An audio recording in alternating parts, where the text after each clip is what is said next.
Aħna favur l-Ewropa imma rridu Ewropa differenti. Kliem il-Prim Ministru Joseph Muscat waqt it-tnedija tat-tim tal-kandidati tal-Partit Laburista li saret f'Għajnsiela Mgħawdex. Il-Prim Ministru stqarr li jrid jara Ewropa aktar soċjali, qrib in-nies u realistika u mhux biss bbażata fuq ideoloġiji. Mhux l-istess jista' jingħata l-Partit Nazzjonalista li fi kliem il-Prim Ministru biddel l-attitudni tiegħu. Ħarsu li jipparteċipaw b'mod kostruttiv u ma jeqdewx bil-istituzzjonijiet Ewropej biex jippruvaw jiskurjaw cheap political goals. Minflok li ħarsu lejn dak li verament hemm bżonn għal pajjiżna. Naħseb u jien perswas illi meta wieħed jara it-track record tal-kandidati u tal-membri tal-Parlament Ewropew tal-Partit Laburista matul dawn il-5 snin kienu konsistentement pożittivi favur Malta irrispettivament minn min kien fil-gvern.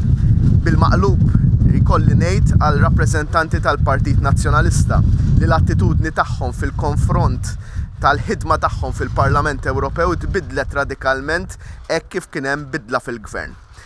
Il-Prim Ministru iddeskriva l-kandidati tal-Partit Laburista bħala tim b'saħħtu kompetenti b'firxa vasta ta' esperjenza kemm fuq livell lokali kif ukoll dak Ewropew.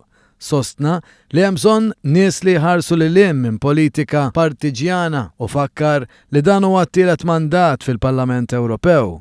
Għalhekk pajjiżna kiseb aktar esperjenza dwar dak li hemm bżonn f'din it-tip ta' ħidma għall-Prim Ministru. Fl-istess waqt, il-fatt li Malta se jkollha l-Presidenza tal-Unjoni Ewropea fl-2017 jippreżenta sfidi ġodda, sfidi li waslu wkoll għal-opportunitajiet. Nibnu qafas li permezz tiegħu wkoll anke il-Gvern Malti u pajjiżna jkun jista' jaħdem dejjem aħjar.